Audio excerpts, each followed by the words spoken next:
Hello viewers welcome to our channel. నేను మీ చరణ్ పరిమి. హత్య కేసులో నిందితులను పట్టించిన టాటూ పట్టించడం ఏంటనుకున్నారా? ఇది గజనీ లెవెల్ ట్విస్ట్. అసలు ఎలా అంటే ఒంటి మీద టాటూ వేయించుకుంటే ఆ టాటూ ద్వారా హంతకులు ఎవరో గుర్తుపట్టి పోలీసులు పట్టుకున్నారు. అసలు టాటూ ఏ విధంగా హంతకుల్ని గుర్తించేలా చేసింది, అసలు దీని కథ ఏంటి, ఎవరి హత్య ఏంటి అనేది ఒకసారి చూద్దాం. ఇది ముంబైలో జరిగిన హత్య. చాలా మంచి ఇంట్రెస్టింగ్ క్రైమ్ స్టోరీ అనమాట. సో దీని వెనక ఏం జరిగింది ఏంటనేది ఒకసారి గమనిస్తే, ముంబైలో గురు వాగ్మారే అనే ఒక ఆర్టీఐ కార్యకర్త ఉన్నాడు.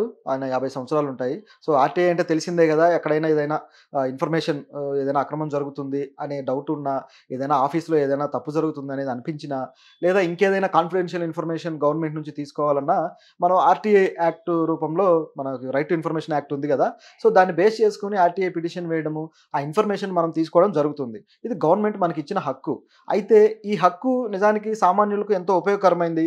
గవర్నమెంట్ పథకాలు గావచ్చు, అట్లాగే గవర్నమెంట్ చేస్తున్న ఏది నిర్ణయమైనా సరే కొన్ని కాన్ఫిడెన్షియల్‌గా దాచిపెడుతూ ఉంటారు. కొన్ని విషయాల్లో అయితే కొన్ని అక్రమాలు చేసి, డబ్బులు దోచేసి గూడా ప్రభుత్వ వ్యక్తులు ఎవరైతే ఉంటారో ఉద్యోగులు, అది కూడా దాచిపెడుతూ ఉంటారు. సో, ఇలాంటి సందర్భాల్లో ఎక్కడ ఏ అక్రమం జరిగింది గ్రహించాలన్నా, లేకపోతే ఎందులో ఎంత నిధులు ఖర్చు పెట్టారో తెలుసుకోవాలన్నా ప్రాజెక్టుల విషయంలో మనం ఆర్‌టీఐ ఇన్ఫర్మేషన్ తీసుకుంటాం. ఇదో పద్ధతి. అయితే కొందరు దీన్ని దుర్వినియోగం చేస్తున్న పరిస్థితి గూడా ఉంది. సో, ఏం చేస్తున్నారంటే వాళ్ళకి అనవసరంగా కొన్ని సంస్థల్లో ఏళ్ళు పెట్టి ఆ సంస్థల్ని డిస్టర్బ్ చేయడానికో, లేకపోతే ఆ సంస్థల్ని బెదిరించడానికో ఆర్‌టీఐ యాక్ట్ ఏసి దానికి సంబంధించిన ఇన్ఫర్మేషన్ తీసుకొని బెదిరిస్తున్న పరిస్థితులు గూడా ఉన్నాయి. సో, మరి ఈ గురు వాగ్మారే అనే వ్యక్తి గూడా ఆ టైప్‌లో కొన్ని పనులు చేశాడనమాట. పేరుకు ఆర్‌టీఐ కార్యకర్త అయినా ఈయన కథే వేరుగా ఉంది. సో, అదేంటో చూద్దాం. గురు వాగ్మారే గత 17వ తారీఖు ఆయన హత్య చేయబడ్డాడు. అది ఒక స్పాలో ఆయన్ని పొడిచి తర్వాత గొంతు కోసి చంపేశారు నిందితులు. సో, చంపేసిన తర్వాత వాళ్ళు అక్కడి నుంచి పారిపోయారు. అయితే ఈయన్ని ఎందుకు చంపారు ఏంటనేది గమనిస్తే, గురు వాగ్మారే ఒక అలవాటుంది. ఆయనేంటంటే తనను తాను ఆర్‌టీఐ కార్యకర్తగా చెప్పుకుంటాడు. సో, ఈ విధంగా అనేక స్పాల మీద ఆయన ప్రత్యేకంగా దృష్టి పెట్టి, ఆయన ఆ స్పాల మీద కేసులు వేస్తూ ఉంటాడనమాట. ఆ విధంగా ముంబైలో ఉన్న ఒక స్పా మీద ఆయన కేసు వేశాడు. ఆ స్పా ఓనర్ వచ్చేసి సంతోష్ షేరేకర్. సో, ఈ సంతోష్ షేరేకర్‌ని కూడా ఇదే విధంగా ఆయన స్పా మీద కేసు వేయడము, ఇబ్బందులు పెట్టడం ఇలా చేస్తూ వస్తున్నాడు. సో, ఈయనకిక తిక్కరేగింది. ఏం చేయాలిరా అని చెప్పి ఆలోచించాడు సంతోష్ షేరేకర్. ఇక లాభం లేదు, ఈయన్ని లేపేద్దాం అని చెప్పేసి ఒక దశలో డిసైడ్ అయిపోయాడు. డిసైడ్ అయ్యి ఏం చేశాడంటే, ఈయనకి ఇక చంపడానికి కిల్లర్ కావాలి కదా! ఒక కాంట్రాక్ట్ కిల్లర్‌ని వెతుక్కున్నాడు. సో, అలా వెతుక్కుంటే దొరికిన కాంట్రాక్ట్ కిల్లర్ పేరు ఫిరోజ్ అన్సారీ. ఈ ఫిరోజ్ అన్సారీ కూడా ఆయనకు కూడా ఒక స్పా ఉంది. సో, తనకంటూ పర్సనల్‌గా స్పా ఉంది. కానీ ఆ ఫిరోజ్ అన్సారీ దాదాపు ఒక 6,00,000 ఇస్తాను అంటే దానికి సరే అని ఒప్పుకున్నాడు. అంటే అతనికి ఉన్న అలవాటేంటంటే, ఇతను యాక్చువల్‌గా కాంట్రాక్ట్ కిల్లర్ ఫిరోజ్ అన్సారీ. ఆ స్పా అనేది అతనికి ఒక సైడ్ బిజినెస్ లాంటిదే. సో, ఈ కాంట్రాక్ట్ కిల్లరు ఇలా కాంట్రాక్ట్‌కి మటన్లు తీసుకోవడం, చేసేయడం ఈ విధంగా జరుగుతూ ఉంటుందనమాట. సో, ఆ విధంగా 6,00,000కి ఒప్పుకున్నాడు. 4,00,000 అడ్వాన్స్ కూడా తీసుకున్నాడు. ఇతను ఢిల్లీలో ఉండే తన ఫ్రెండ్‌ని కాంటాక్ట్ చేశాడనమాట. ఆ కాంటాక్ట్ చేసిన ఆ ఫ్రెండ్ పేరొచ్చేసి షకీల్ అన్సారీ. సో, వీళ్ళిద్దరూ కలిసి ఇక మర్డర్ ప్లాన్ వేశారు. వీడిని ఎలా చంపాలి, ఏంటి అని చెప్పేసి. సో, అలాంటి డే కోసం ఎదురు చూస్తూ ఉన్నారనమాట. అలా చూస్తూ ఉండగా ఆ డే రానే వచ్చింది. ఆ 17వ తారీఖు యాక్చువల్‌గా ఆయన బర్త్‌డే. 50వ బర్త్‌డే అంటే గురు వాగ్మారే బర్త్‌డే. సో, బర్త్‌డే రోజే డెత్ డే అయింది ఆయనకి. ఇదొక ఐరనీ. సో, ఎలా జరిగిందని చూస్తే, ఈ గురు వాగ్మారేకి ఈ ఏదైతే స్పా ఉందో అతను రెగ్యులర్‌గా వెళ్ళే స్పా, సంతోష్ స్పా ఉంది గదా! అక్కడ అతనికి ఒక 24 ఏళ్ల అమ్మాయి ఒక స్నేహితురాలు ఉంది. అంటే స్నేహితురాలు అంటే ఇంక మీరు అర్థం చేసుకోవచ్చు. స్పాలో స్నేహితురాలు ఏ విధంగా ఉంటుందో. సో, ఆ విధమైన ఒక బాండింగ్‌తో కూడిన ఆహ్, సీక్రెట్ గర్ల్ ఫ్రెండ్ అనొచ్చు. సో, అట్లా ఉంది. సో, ఆమెతో పాటు కొంతమందిని తీసుకొని వెళ్ళి అతను మంచిగా పార్టీ చేసుకుంటున్నాడు. సో, తన బర్త్‌డే పార్టీ గదా! గట్టిగా సెలబ్రేట్ చేసుకోవడం ఇదంతా జరుగుతుంది. సో, సెలబ్రేషన్ అయిపోయిన తర్వాత మళ్ళీ తిరిగి ఇదే స్పాకి బయలుదేరారు. సో, ఈ ప్రాసెస్‌లో సెలబ్రేషన్ జరుగుతున్న టైంలో వీళ్ళిద్దరూ గూడా ఫిరోజ్ గావచ్చు, అలాగే షకీల్ గావచ్చు వీళ్ళిద్దరూ వాళ్ళని గమనిస్తూ ఉన్నారనమాట. ఇతను ఏంటి? ఇతని పరిస్థితి ఏంటి? అని జెప్పేసి. అంటే చంపడానికి అనువైన సందర్భం కోసం పరిస్థితి కోసం ఎదురు చూస్తూ ఉన్నారు.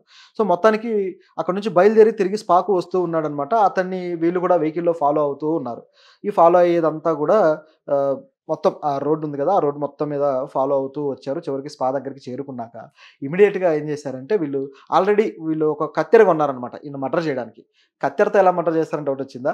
వీళ్ళేం చేశారంటే మరి కత్తులెందుకు కొనలేదో గూడా మరి తెలీదు. పైగా ఇతను మంచి ప్రొఫెషనల్ కిల్లర్. సో, మరి ఇతని చంపే స్టైల్ గూడా ఏదో డిఫరెంట్‌గా ఉన్నట్టుంది. ఆ కత్తెర కొని ఆ కత్తెర ఇప్పుడు 2 సిజర్స్ ఉంటుంది గదా! సో, దాన్ని తీసేసి 2 విడివిడిగా చేశారనమాట. విడిగా చేయడం వల్ల ఒక కత్తిలాగా అయిపోయాయి. సో, పట్టుకోవడానికి అనుకూలంగా ఉన్నట్టుంది. ఆ విధంగా చెరొక కత్తి పట్టుకున్నారు. కత్తెరలోంచి వచ్చిన కత్తులు. సో, పట్టుకొని ఇక అతన్ని స్పాలోకి వెళ్ళిన తర్వాత అతను ఒక రెగ్యులర్ స్పా యాక్టివిటీ ఏదైతే ఉంటుందో ఆ విధంగా ఉన్న టైంలో సడన్‌గా వీళ్ళు ఎంట్రీ ఇచ్చేసి లోపలికి వెళ్లి అతన్ని ఒకళ్ళేమో కత్తితో పొడిచారు. మరొకరేమో గొంతు కోసారు. అతను అక్కడికక్కడే బ్లడ్ మొత్తం పోయింది. తర్వాత చచ్చిపోయాడు. సో, ఇది పరిస్థితి ఆ స్పాలో. సో, తర్వాత ఇక మిగతా అంతా కూడా అల్లకల్లోలం రేగింది. గందరగోళం అయిపోయింది. సో, అక్కడి నుంచి ఇక వీళ్ళు ఇమ్మీడియేట్‌గా వాళ్ళు అక్కడి నుంచి పారిపోయారు. పారిపోయి అతను ఫిరోజ్ స్పా ఏదైతే ఉందో ఆ స్పా దగ్గరికొచ్చాడనమాట. వచ్చి ఆ స్పాలో దాక్కున్నారు. మరేంటి స్పాలో మనుషులు లేరా అంటే ఇక్కడ ఒక ట్విస్ట్ ఉంది. ఫిరోజ్ స్పా మీద కూడా ఈ గురు వాగ్మారే కేసు వేశాడు. ఇదే విధంగా ఆర్‌టీఐ కేసు వేశాడనమాట. సో, దానివల్ల అట్లా 2, 3 కేసులు దాని మీద వేయటంతోటి అది గత ఏడాదే మూతబడింది. సో, సంవత్సరం నుంచి అది మూతబడే ఉంది ఆ స్పా. ఈ గ్రడ్జ్ గూడా అతను పెట్టుకొనున్నాడు ఫిరోజ్. సో, అతని మీద ఏ విధంగా రివెంజ్ తీర్చుకోవాలనుకుంటున్న టైంలో ఈ కాంట్రాక్ట్ వచ్చింది. అతన్ని చంపేయాలి అని చెప్పేసి. ఆల్రెడీ తనకు అతని మీద కోపం ఉంది గాబట్టి, పైగా ఆల్రెడీ కాంట్రాక్ట్ కిల్లరే గాబట్టి, సో, అతనికిక చంపడానికి ఒక అవకాశం దొరికినట్టయింది. దాంతో పాటు డబ్బులు గూడా వస్తున్నాయి. అంటే తన సొంత గ్రడ్జ్ తీర్చుకోవడానికి గూడా డబ్బులు తీసుకొని మరీ చేశాడనమాట. వీడు ఇంకా తెలివైన కిల్లర్. సో, ఆ విధంగా వచ్చేసి వాళ్ళేసుకున్న రెయిన్ కోట్స్, తర్వాత వాళ్ళ షూస్, గ్లౌజెస్ అన్నీ తీసేసి అక్కడ పెట్టేసి వాళ్ళు అక్కడి నుంచి వెళ్ళిపోయారు. అయితే వీళ్ళని ఇక పోలీసులు చేజ్ చేయడం మొదలుపెట్టారు. అలా చేజ్ చేసి మొత్తానికి రాజస్థాన్‌లోని కోటాలో అరెస్ట్ చేశారు. సో, అరెస్ట్ చేసిన తర్వాత డీసీపీ దత్తా నల్వాడే ఈ విషయమంతా వెల్లడించాడనమాట. సో, ఈ విధంగా హత్య జరిగింది అని జెప్పేసి. అయితే దీంట్లో మరి హంతకుల్ని ఎలా పట్టుకున్నారు అనే డౌట్ ఉంది గదా! టాటూ వల్ల పట్టుకున్నారు. టాటూ వల్ల ఎలా పట్టుకున్నారంటే టాటూ వల్ల ఎలా పట్టుకున్నారంటే, ఈ గురు ఎవరైతే ఉన్నాడో, ఈ గురు వాగ్మారే, ఈయన తనకేదైనా ప్రమాదం జరిగితే, ఆ ప్రమాదం ఎవరు చేశారు అంటూ ఒక 22 మంది పేర్లు ఆయన తొడ మీద టాటూ వేయించుకున్నాడు. సో, రాసాడనమాట. నాకు ప్రమాదం జరిగితే దానికి వీళ్ళే కారణం అని జెప్పేసి, ఆ టాటూలో రాసి మొత్తం 22 మంది పేర్లు లైన్‌గా టాటూ వేయించుకున్నాడు. ఆ 22 మంది పేర్లలో కూడా ఈయన కేసు పెట్టిన వాళ్ళున్నారు. వాళ్ళు వీళ్ళందరూ కనిపించారు. అట్లాగే ఇది మూతపడిన అన్సారీ పేరు గూడా ఉంది. ఈ ఫిరోజ్ అన్సారీ పేరు గూడా. సో, దాంతోటి వీళ్ళకి ఒక ఎలిగిందనమాట పోలీసులకి. సో, సంథింగ్ ఏదో జరిగిందని. వాళ్ళు ఆల్రెడీ సీసీ ఫుటేజ్‌లు చూడడంతోటి అక్కడ అతని కారు బర్త్‌డే పార్టీ చేసుకున్న తర్వాత తిరిగి ఇక్కడికొచ్చాడు గదా! స్పాకి. వీళ్ళు గూడా ఫాలో అయ్యారు గాబట్టి, ఆ ఫాలో అయిన వాళ్ళలో ఆ ఫిరోజ్ అన్సారీ ఉండడము. సో, అతన్ని వీళ్ళు పోలీసులు గుర్తుపట్టడము. ఈ విధంగా జరిగింది. సో, ఇట్లా అతన్ని గుర్తించి ఆ టాటూ ద్వారా వీళ్ళు పట్టుకొని పోలీసులు అరెస్ట్ చేశారు. ఇదొక ఎత్తయితే ఇక ఎవరైతే ఉన్నారో ఈ గురు వాగ్మరే. సో, ఈ గురు వాగ్మరే కూడా ఈ ఆర్‌టీఏ పేరుతోటి అనేక స్పాల మీద దాడులు ఈ విధంగా కేసులు పెట్టి డబ్బులు వసూలు చేసుకుంటూ ఉండేవాడట. ఆయనకు ఆల్రెడీ 24 ఏళ్ల కొడుకున్నాడు. సో, మంచి ఫ్యామిలీ. కాకపోతే తన కారు మీద గూడా అతను అంటే నిజాయితీ పరుడుగా చూపించుకుంటూ కారు మీద గూడా అతను రాయించుకున్న వాక్యం ఏంటంటే ఆహ్, అలా స్వచ్ఛత అలాగే సంక్షేమం అని జెప్పేసి అతను వాక్యం గూడా రాయించుకున్నాడు. సో, అంత అంటే చూడ్డానికి పైకేమో ఒక పెద్ద మనిషిలాగా కనిపిస్తూ లోపల మాత్రం ఈ విధంగా పనులు ఈ క్రిమినల్ యాక్టివిటీస్ చేస్తున్నారనమాట. ఆర్‌టీఐని ఈ విధంగా దుర్వినియోగం చేయొచ్చు అని జెప్పి ఇతను నిరూపించాడు. కాకపోతే ఇలా దుర్వినియోగం చేసి క్రిమినల్ యాక్టివిటీస్ చేస్తే దానికి తిరిగి మూల్యం చెల్లించుకోవచ్చు అని జెప్పేసి ఈ క్రిమినల్స్ నిరూపించారు.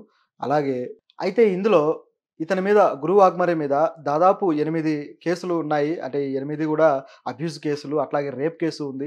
అలాగే డబ్బులు గుంజడం అనే కేసు గూడా ఉంది ఇతని మీద. అంటే ఇట్లాగా స్పాల మీద బెదిరించి డబ్బులు వసూలు చేస్తాడు గదా! మాట వినని వాళ్ళ మీద అయితే కేసు పెడతాడు. మాట వింటే వాళ్ళు తిరిగి డబ్బులిస్తారు. సో, ఇదంతా గూడా ఒక దందాలాగా అతను నడిపిచ్చాడు.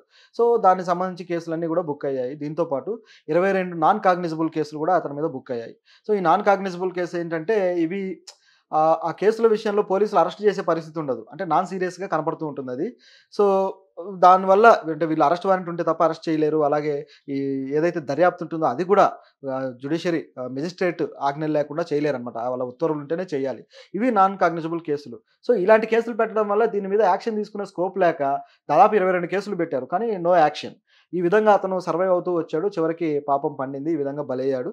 చివరికి చంపిన వాళ్ళు కూడా అరెస్ట్ అవ్వడం జరిగింది.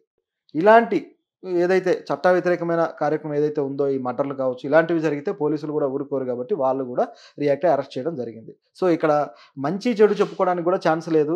మంచి పేరు జెప్పేసి అతను ఈ విధంగా ప్రవర్తించాడు క్రిమినల్ లాగానే. అలాగే